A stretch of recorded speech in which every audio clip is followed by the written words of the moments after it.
Hi, I'm E.D. Lewis, and welcome back to my channel, E.D. Lewis Reviews, and time for another Nocturnal review, and fireworks are in the background if you're wondering what that noise is. Before we get started, please follow me on Twitter and Instagram, and as well as BookTube and Goodreads. And you can also follow me on Wattpad, too, and read some of my writing, some of my short stories, first two chapters of my novel, and so on and so forth. Also, if you are interested in purchasing my novel, The Curse of Rich House, a gothic novel, it is available on Kindle, on, Amazon for only $2.99, and it's also available in paperback, as well as my short story, my erotic, short story called Alone with the Professor by E.D. Lewis. That is only 99 cents and is only available in Kindle, so please check those out. Please also visit my Facebook page for my book, The Curse of Rich House. It's literally called, it's the official Facebook page of The Curse of Rich House, so just type in The Curse of Rich House, and you should be able to find it. And also, the links for all those things are down below in the comments, so please, check those out. As well as check out my author page on Amazon. And like I said, the link is down below in the did I say comments? I meant description. But speaking of comments, please hit subscribe, please hit like, and please leave a comment for me.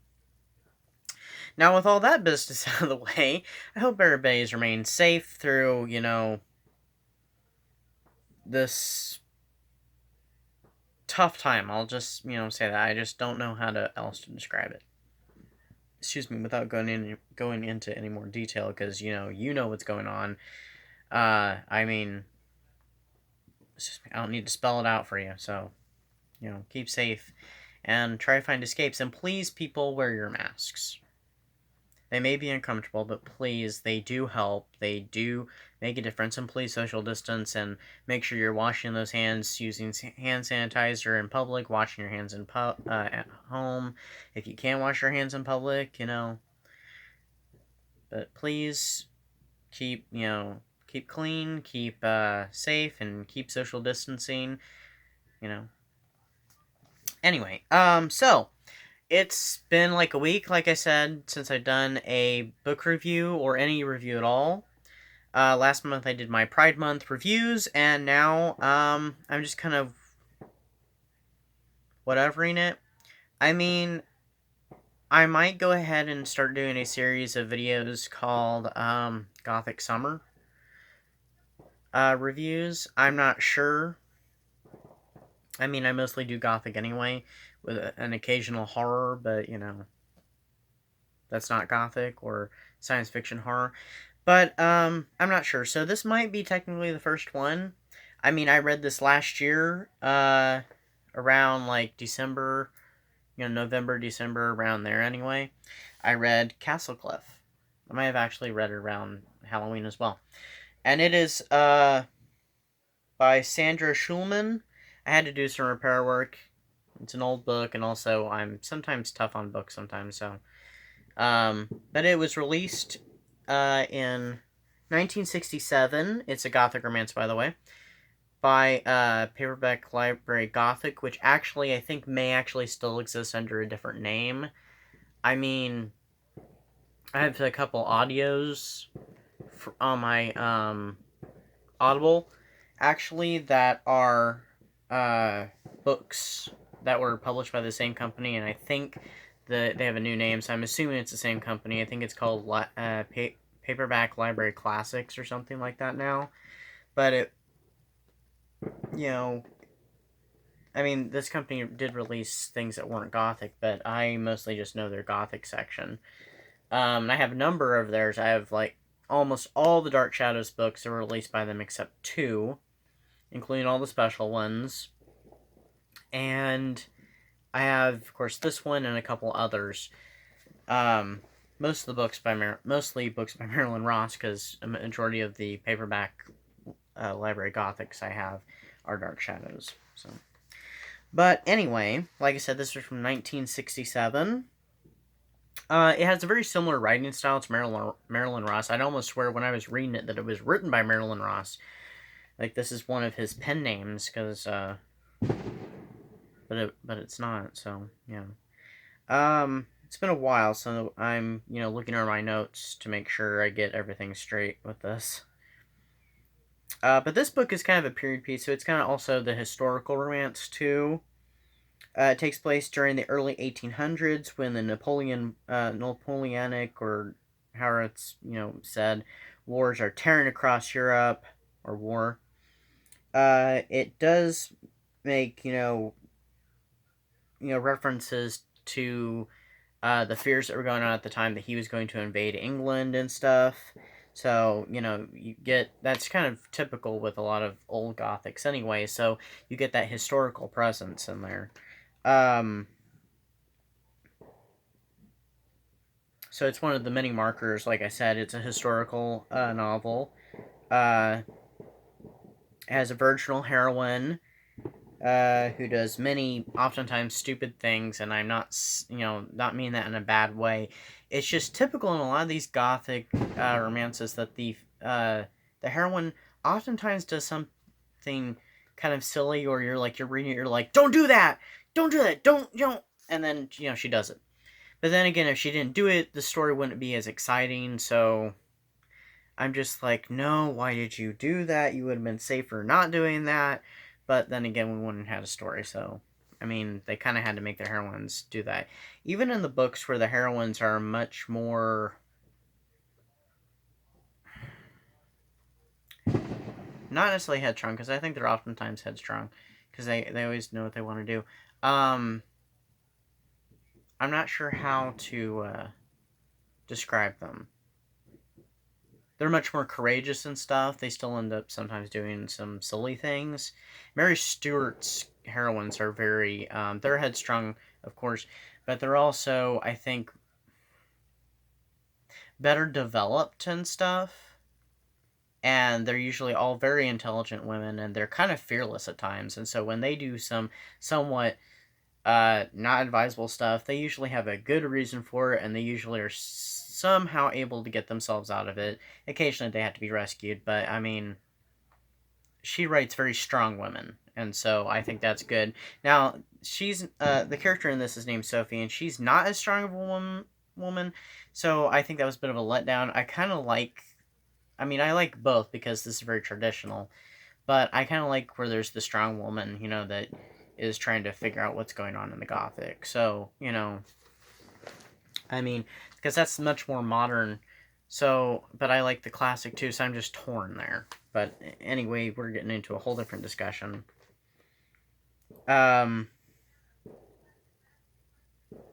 We have the charming love interest and the sinister yet charismatic villain. The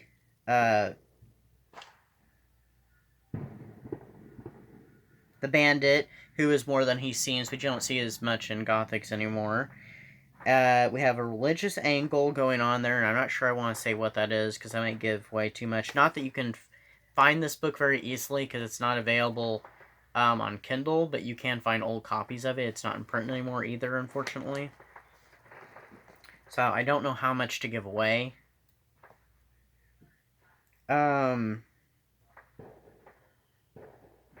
And we have the broken down foreboding castle, which is called Castlecliffe, and so, there's a depiction of it. Now, this is not the original cover. There is another cover to it, but this is the cover that I have, and so. But anyway, let's get to what the story's about. So, Sophie Marlowe she's 20 years old. She has become orphaned recently. Sounds familiar in many Gothics. Oh yeah, by the way, this takes place, I think, I'm thinking Cornwall. Oh, I can't remember. It's been a while. But, it is very much, we have the typical British moors, which always give a fantastic atmosphere, and this book does have that. So, I'm sorry I threw that in there. I cut myself off. Anyway, so she becomes orphaned. Her father has died of a mysterious illness. And so she is sent to live with a guardian who will be the key to her, mysterious inheritance. And this guardian was a friend of her father's. His name is Sir Pelham Eastlick. I'm hoping I'm pronouncing his first name right. Who is, a very ill, sickly man, and is also under the supervision of a mysterious doctor, Dr. Rashid, who I thought was a fantastic and interesting character within himself. I was always curious what he was going to do next. So I think you can obviously tell he was the villain. And which I wrote here, he's very overbearing and suspicious. So, kind of obvious he's the villain. But I think he was a great villain. And I kind of imagine that's who this guy is supposed to be. If you can see that. So, I'm going to hold up the book closer to the camera. And hopefully there's not a glare on it. Here, I'll just pull it back. Never mind. The night she arrives at Castlecliffe, her carriage is waylaid by a famous bandit named Jack Midnight. And I love the character Jack Midnight. I thought he was very amusing. He was very amusing and kind of a cunning character, but there always seemed to be something a little more to him. Like I said, it has the bandit who's more than he seems, and he definitely was more than he seems. So, there's definitely more to his character. Because he's very mysterious, and he's alluring, and the only thing he takes from her amongst the other passengers in the carriage is he steals the letter that was from her father that she's supposed to give to her guardian that's supposed to help unlock the mystery to her inheritance, and it has a very cryptic message within it. While at Castlecliffe, she has to survive foreign animals that are kept on the estate, many attempts that are on her life, as well as a mysterious creature who stalks her, this beastly character. While several suitors vie for her affections, including Jack Midnight, the bandit, an idiotic soldier named Captain Holland, and Dr. Rashid's nephew Constantine, which I thought was a very interesting character. And I'd say Dr. Rashid, of course, Sophie, and Jack Midnight were kind of my favorites characters in the story. And, I think they were the most core of the characters in the story, too. They were the ones that all got the most focus. There are lots of minor subplots that are in this book, but as Sophie's 21st birthday approaches, she finds herself in the clutches of a mysterious cult. I'm leaving a little bit out about that in case you want to read the book, and that's kind of where we get the religious aspect from. Wanting her inheritance and her life for their dastardly deeds. And that's all I really want to say about the plot. I mean, like I said, she does some many silly things, and at some point she gets locked in a tower, which is like something that I'm pretty sure you've seen in lots of other Gothic stories and stuff. And the book's not even done in chapters, it's done month by month, because it takes place literally in 1803. After the first page, which is kind of like a prologue or something. It's just on the very first page, and the next page over it says June 1803. And so each chapter is just a month leading up to her birthday. When I cannot tell you because I cannot remember. I'm thinking it's in October. So she's there for several months. Ha! I was right. October is when her birthday is. So But, like, there are many, you know, the villain himself is very charismatic, and also his nephew, and even Jack Midnight, you know, they're all great characters and stuff, and so I do recommend this book. Um, it's not, you know, a wonderful piece of literature, but I think it's very entertaining, especially if you like these type of books. I mean, there are many people out there that actually, you know, that absolutely love them, just like I do. Um, and it's a fun, quick little read, you know, depending on how fast you read or how much time you have to read. Me, it depends. I used to be able to knock out in high school when I was reading the Dark Shadows books that was published by this company. I was knocking one out a week. And I read, like, the first 10. And I have reread at least one of them since. But I never got past 11. I'm still on 11. I need to just restart it sometime and reread it. But anyway, I mean, it's only 157 pages, the same length as one of those Dark Shadows books, except for it starts on page 5, so it's actually like 153 pages, really, but, you know, really short read, so, I mean, I don't have my time of reading right now is kind of restricted, so I'm a little slow on some of my reading, because I've got a whole reading list. You can check out my, TBR on Instagram. I thought about doing a video originally. I thought, nah, I don't want to do a video, so I'm just going to announce it on Instagram. So my TBR is on Instagram, and I already have one of the books checked off. Well, it wasn't a book, it was a short story. I had like 3 books and 2 short stories, which I can go over really quick. So, I'm planning on reading The Haunting of Hill House by Shirley Jackson, Psycho by Robert Bloch, so gothic horror, with those. The first short story in the Widdershins series, and I'm not even sure how to pronounce the title yet, so I'll let you know. It's the short story that was released after the second book, but it takes place between books 1 and 2.